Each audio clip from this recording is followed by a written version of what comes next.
বন্ধুরা, welcome my video. সকালবেলা দেখিয়েছিলাম যে কত বৃষ্টি হচ্ছে, তো এখন একটু বৃষ্টিটা থেমেছে, বৃষ্টি নেই, পড়ছে, মানে একটু একটু করে পড়ছে আর কি বৃষ্টি। দেখুন ওয়েদার তাও খারাপ হয়ে আছে, মানে কালো হয়ে আছে আকাশটি। এখন দুপুরে রান্নাবান্না করবো, যেহেতু বৃষ্টির জন্য আমি রান্নাবান্না করতে পারিনি, তা এখন ভাত বসাবো। কিছু করতে পারিনি এই কাজ। এখন আমি ভাত বসাবো, তারপর খাওয়া দাওয়া।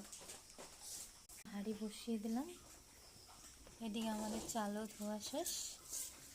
এগুলো হচ্ছে বীরপ্রতাপ চাল।